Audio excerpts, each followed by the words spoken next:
Welcome to Hard Talk. I'm Stephen Sacker. Imran Khan won power in Pakistan 2 years ago with a promise to root out corruption and take on the country's vested interests. So how's it going? Well, rising food prices and the COVID pandemic have left many Pakistanis feeling worse off, while the anti-corruption drive has become a political battleground. My guest today, Ishaq was Pakistan's finance minister, a key lieutenant of former Prime Minister Nawaz Sharif. Now, both of those men are trying to rally opposition to Imran Khan. But how much credibility do they have? Ishaq Dar, welcome to Hard Talk. Thank you for inviting me. Let us begin with your personal status, your legal status. Sure. You are a wanted man in Pakistan. Are you here in London to escape the judicial process? Well, not really. I think you must be aware of the Pakistan history, that whenever in Pakistan over a period of 73 years, the corruption rhetoric has been used in the last few dictatorships. And the current one isn't different, because this regime is known to be under a covert coup or a judicial martial law. So I can prove that there is nothing against me, and I have all the evidence. I hope that you know that the prime allegation against me, my name was not in Panama paper. My name was not in the 20th of April. Let me stop you, because some people will not be following this in great detail. Sure. You're saying your name was not in the Panama Papers. Nonetheless, Sure. we learned an awful lot from those Panama Papers published in 2016 about Sure. monies being stashed away in foreign bank accounts, and it involved some very top-level Pakistanis. And there was reason to believe that not just Nawaz Sharif's family was involved, but your family too. No. There isn't any mention of my family I'm not saying there was a specific mention of your family, but the National Accountability Bureau decided after the publication of the Panama Papers to look very closely at yours and your family's interests, assets and accounts. Most welcome. And they found that there were grave problems with your accounts. No, not at all. Not at all. Because you see, I'm sure that you would be privy that it was the Supreme Court direction which set up a joint investigation team, which is extrajudicial activity which Supreme Court decided. And there were two military intelligence members who were virtually governing out of the 6 members of the JIT. So you see, there is a background. Well, I'm actually interested in what's known in Pakistan as the National Accountability Bureau, which is the main agency of anti-corruption. And they looked very carefully at you and your family's interests, as you well know. And in September 2017, they concluded that you and your family owned assets, quote, beyond your known sources of income. They said quite specifically, the accused, that is you, has acquired assets and pecuniary interests, resources in his own name and the name of dependents, totaling roughly $6 million US, more than 830 million Pakistani rupees. Now, is it your contention that the National Accountability Bureau has no integrity? It has lost its integrity long time back. It is an institution which is used against political opponents. But you didn't say that with respect, sir, when you were a very senior serving government minister. No, I did. I held press conference. And I explained, by the way, this number is as per my tax return. I never missed. You see, the prime allegation against me, which was in the JIT report, on the basis of which Supreme Court directed NAB to file a reference, was that I did not file 20 years tax returns in Pakistan. 1981 to 2001. A UK qualified chartered accountant, never missed reporting his tax matters in UK when he was here till 1976. And then in the North America, 2 years, and in Pakistan since 70, and never missed any tax return. So this is such a blatant allegation. Is it? Well, in that case, let's be very open and transparent with each other. I've interviewed many government officials and ministers around the world over many years, and they always say, oh, I'm not responsible for any corruption at all, and I believe in transparency. I do. You do? Oh, so yes, how many properties do you and your family own? It's all declared in my tax returns. Well, just give me the answer, because I don't know. How many properties do you and your family own? I have my main residence in Pakistan, which has been taken over by by this regime. So I haven't gone too many properties. But How many properties do you and your family own? My net worth is what has been reported. How many properties do you and your family own? One. One sole property. You and your family own Yes, one property. my sole So residence. all of these stories in the Pakistani press about multiple properties owned by your family inside Pakistan, property interests overseas, including in Dubai, wherever, and we're sitting in London. We're sitting in London. You own nothing in London? No. Your family, not just you, your family. No, not at all. Own nothing? No, because And you Dubai? See, the government. Dubai?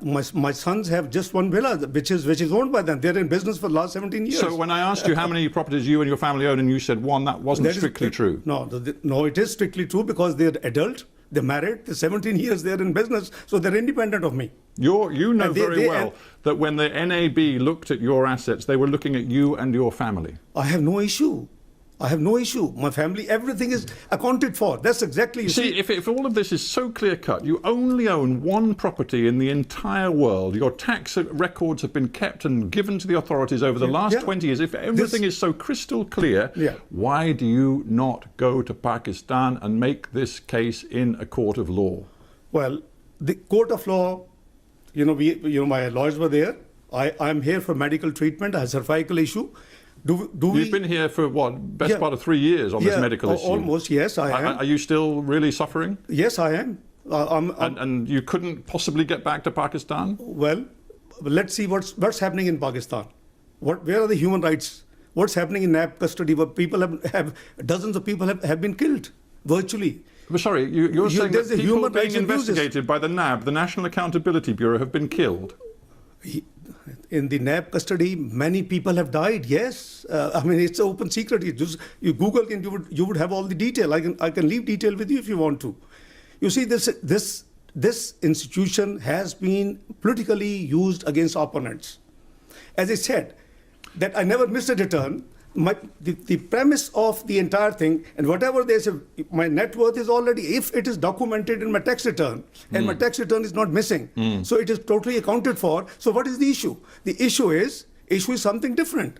Because Mr. Sharif was fighting for the civil supremacy, and I have always been fighting for the financial and fiscal discipline, transparency. Right, so you introduced the name Mr. Sharif, so I think we need to talk about Mr. Sharif as well as yourself, because Nawaz Sharif is also in London, also on medical grounds. He, manhandled by the NAB, in his custody. Manhandled, you say. Yeah. The truth is, Nawaz Sharif is a convicted criminal.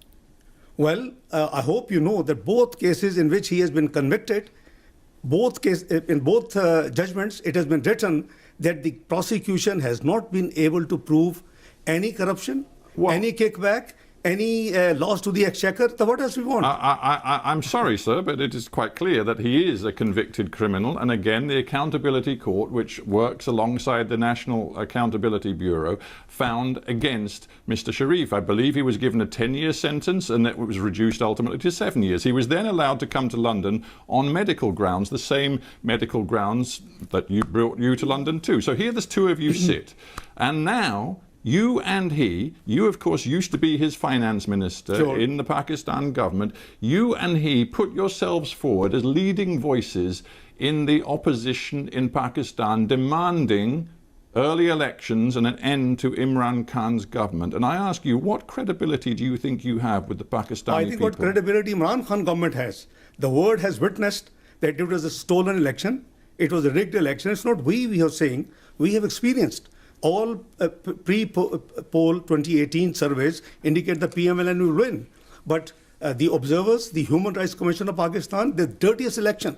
Everybody knows the election has been stolen from us. So I think we have every with respect, right. I just look back at the EU Monitor's report on that election. They reported some grave concerns about abuses in specific places, not involving just one party, but several different parties. But the final and ultimate conclusion was that they believed the result was credible, that Imran Khan's election victory in 2018 was credible. That was the conclusion of the EU report. Then you haven't read all the reports. The Human Rights Commission of Pakistan. You can cherry pick the most negative. I'm telling you that the EU monitors, highly respected, independent monitors, looked at everything that happened in Pakistan, and they concluded that Imran Khan's victory was credible. No, Free and Fair Election Network which is the global one. Do we have any question on their integrity? What do they report? I don't believe that there's ever been an election in Pakistan without some abuses where every single thing was conducted with freedom and integrity. That doesn't work in Pakistan. The truth is, Imran Khan has a democratic mandate. He's been in power for 2 years, and you are now saying to the Pakistani people he must be removed from office. Mr. Sarkar, this election has been stolen. It was a rigged election. There was a pre-poll rigging. Electables from our party were pushed to his party using the NAB. During the day, the results transmission system was choked off and was put off of hours. Our polling agents were expelled from the poll. I mean, Fafin has reported 35 seats were rigged and stolen. Otherwise, he would have never been in government. Well, your party chooses to say that. I would simply come back to Michael Gala, the chief of the EU monitoring team, who said overall, I think you have this to read the whole election result is credible. No, well, this. You haven't read the whole report. Let's go to the whole report of EU chief. Please go through what did he say before this last sentence. Well, of course, his conclusion is the most important thing. I think you'd agree. No, well, maybe you wouldn't. Okay, let's move on. Let's talk about what your tactics are now. Because as I've said, you and Nawaz Sharif are sending your video links back into Pakistan, sometimes to thousands of people, demanding an early end to the Imran Khan government. And this is what, just a month ago, Nawaz Sharif said to thousands of people in Punjab. He said that the integrity of the army chief, General Qamar Javed Bajwa, had disappeared. He said that the general was responsible for levering him out of office and rigging 2018, as you've said. Quote, this is what Nawaz Sharif said. Directly to the general, the chief of the army, he said, you packed up our government and you put the nation at the altar of your own wishes. You rejected the people's choice in elections and installed an inefficient, incapable group leading to economic catastrophe. What an extraordinary thing to say of your country's chief of army. It's a reality. The buck stops at the top. And the deep state is known what deep state does in Pakistan. I mean, is it a surprise to you, Mr. Sarkar? It is known to the world. As Hillary Clinton the other day just gave an interview. And she said, what is deep state? Quoting Pakistan as an example. So please, we must be fair to analyze things. The election was stolen. It started off from Dawn leaks. Mr. Sharif has been struggling for the supremacy of democracy, for the supremacy of parliament, and I have been struggling for the fiscal and discipline and the transparency. Is it wrong? I mean, UK has been upholding the democracy and the democratic values. We would think that you would be supporting us. So let us be clear. You are saying that the Pakistani military, the army in particular, are subverting all democratic processes in your country. Is that what you're saying? This is the global reports. I mean, it's not... No, I want to be clear what you're saying. But because the Pakistani people will be listening to this interview, and you are condemning the military of your own country as subverting your democracy. It's not the military. I think we have to talk about the individuals. It's not all the entire institution. I think let's create a difference. It's the wish list, it's the plan of certain people who enforce in Pakistan martial law. So you're saying the army is led by General Bajwa, who in yours and Nawaz Sharif's opinion is entirely subverting democracy. Is that what you're saying? Well, I think I want to be clear. Let's re-articulate. What we are saying, that if the elections were rigged, it is now established without any ray of doubt. So if the elections were rigged and somebody has been planned, it's not we, it is the Interior Minister of Pakistan gave a statement that if Mr. Sharif had not got problem with the deep state and the institutions, he would have been fourth-time Prime Minister. Why would he say it? So let me be clear. You're now alleging that this is entirely unacceptable when your erstwhile boss and your very close ally, Nawaz Sharif, was working hand in glove with Pakistan's military dictator, General Zia, for many years. And suddenly he's decided that the military and the way they interfere in politics in Pakistan is entirely unacceptable. What kind of hypocrisy is that? I disbelieve this analysis. Frankly speaking, I disagree with you. Well, what bit of what I've just said is wrong? Maybe evolution process. Maybe evolution process. Evolution process? Yeah, because, you know... Oh, you mean because then he was in power and now he's out of power, so he's really angry with the army because they won't work with him? No, it's not the first time. It's the third time he was Prime Minister. And Imran Khan, own Interior Minister, tells the whole world that Mr. Sharif would have been fourth time Prime Minister if he had not got trouble with the establishment. You see, Imran Khan may be unpopular in Pakistan now, but when he heard what Nawaz Sharif said last month at that rally, when he directly targeted the Chief of Army, Imran Khan said this. He said, how dare Nawaz Sharif point to the general and blame him for what is happening in Pakistan when for years Mr. Nawaz Sharif polished the boots of a former military dictator. When Imran Khan said that, I dare say he actually had a great deal of sympathy from many Pakistanis who know hypocrisy when they see it. I think you probably haven't seen his 21 clips, how he has been maligning the military army chief, the intelligence services of Pakistan, and not too long before, it's just last year when he was in the United States, he gave a statement that it is the ISI, our intelligence service, which actually was responsible for the Osama bin Laden and its killing, etc., etc. So I think when he was out of power, when he was in opposition, he had given 21 different statements at different times. He was known as Taliban Khan. I mean, I don't know. Are we talking or wish to discuss his performance and our performance? Are we here to talk whether it is a pure democracy or is it an anocracy? You and other opposition elements have created this Pakistan democratic movement. You want to deliver early elections and see Imran booted out of power, but many people, even in your own movement, are now backing away from this targeting of the Pakistani military. For example, Bilawal Bhutto said it was regrettable that Nawaz Sharif had named the military chief by name, and even Mr. Sharif's own daughter Mariam had to stress at great length that she was not anti-military. It sounds like Nawaz Sharif has overstepped the mark. I think there seems to be a confusion. Mr. Nawaz Sharif as Prime Minister or otherwise is not anti-military. Please, let's be very clear. He blames certain individuals, and as I said, the buck stops at the top. If the Dawn leaks were there. There's a huge, history about that. I'm sure you will be privy to Dawn leaks. It relates to FATF. It relates to Pakistan going back to grey, which we brought out from grey, and it was white. So I think, if Mr. Sharif talks of certain interventions which are against the oath, against the Constitution of Pakistan, is something wrong? Let's talk about politics and your message to your own people. We know that Pakistani people are suffering right now. Food price inflation is soaring. COVID-19 is seeing a second surge in your country, creating real economic difficulties. There's going to be barely any growth in the Pakistan economy this year. In the midst of all of that, you are creating a new level of political instability, demanding that Imran call early elections, calling him illegitimate, banging on about the vote rigging, claiming that the army is really in power. Do you think that your approach is really helping the interests of the Pakistani people? I think you have to be neutral umpire, Mr. Sekhar, for a moment. 2014, we won the election 2013, massive majority, 2/3 almost.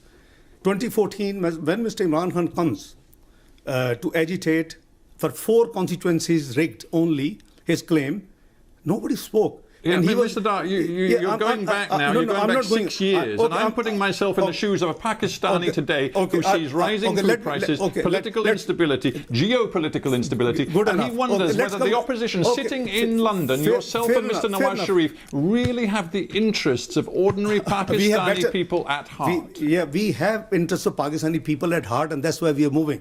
This country had witnessed double revenue collection in our tenure of 5 years, lowest inflation, lowest interest rates, best performing stock market in the South Asia, most stable currency, highest GDP growth in 11 years, 5.8%. I mean, it's all music. Your Western, the institutions had all the praise. And what was the final report in 2016? PricewaterhouseCoopers, what did it say? Pakistan is going to join G20 by 2030. And we were striving to bring it even earlier.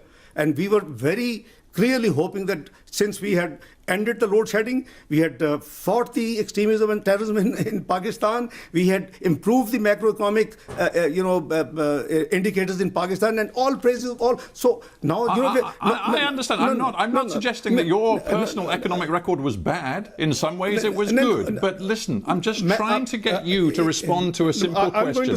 Pakistan is where it is today. Hang on. Imran Khan has a 5-year mandate. He won the election. Now you have a choice. You have a choice. You can wait to fight the next election if you choose to go home, frankly, but at the moment you're still in London. You can either fight at the ballot box during the next election, or you can try to undermine Imran Khan and his government from the sidelines, from here in London, and thereby create new economic and political instability. Is that the choice you've made? No, it's not a matter of political instability. It's a matter of incompetence. It's a matter of non-performance. It's a matter of ruining and grounding the economy of Pakistan in 2 years before Corona. Mind you, after 1952, Pakistan first time had seen negative GDP growth. After 1952, from 5.8%, first year 1.9%, this year 0.4% negative. And there's a massive unemployment. We pulled 6% people out of poverty. He has pushed back 6% people in the poverty line. He promised to give 10 million jobs. He has made people unemployed, 12 million added to the unemployment numbers. Pakistan's in big trouble. I just wonder whether your approach is weakening Pakistan on the world stage. You recently tweeted, hang on, you recently tweeted a message saying that Imran Khan, and I'm going to quote your words, personified fascism. Now, Imran Khan has stood up for Pakistan's interests in a very tough stand against India and Mr. Modi, which you well know. He has also conducted a foreign policy which sees deepening economic ties with China, which is precisely the same policy that you followed. He also is trying to use Pakistan's influence, it seems, to bring the Taliban to the peace table in Afghanistan. What is it about these policies that you think personifies fascism? Well, I think that perhaps you haven't studied or you haven't had the time to look into what fascism he is doing. You stand by that? Yeah, of course I do. I do. There is a fascist government in Pakistan as of now. You're trying to mobilize tens of thousands of people on the streets in different Pakistani cities, even when there's a COVID pandemic. Your message is that we must bring Imran Khan's government down by the middle of the year and have new elections. You haven't succeeded so far. What's your next move? Well, Mr. Sekhar, I think you haven't seen Mr. Imran Khan during the same, you see, the PDM gatherings started from 16th of October. You haven't seen the democratic movement gatherings, yes. But you haven't seen in the same period, in the last 6 weeks, you haven't seen the gatherings, the large gatherings of Mr. Imran Khan himself. COVID would not spread. What is your next move? Well, our ultimate aim and our ultimate goal is supremacy of democracy in Pakistan, the free and fair election, which would be transparent and should be acceptable to the world observers. And presumably the rule of law. And the rule of law. So will you go home to face the rule of law? Of course I will. Rule of law and transparency. And the constitution has to be, all institution has to work within the domain which has been prescribed in the Constitution of Islamic Republic of Pakistan. I think we'll be very happy. So right now when I tweeted, I have no regret, and it is the ground reality. I mean, I can give you, a prime minister who calls the Director General of the Federal Investigation Agency and gives them names and says go and arrest them. I mean, what sort of governance this is? Well, we have to end it there, but I do thank you very much indeed for coming into the Hard Talk studio. It's a pleasure. Ishaq, thanks very much. It's a pleasure. Many thanks.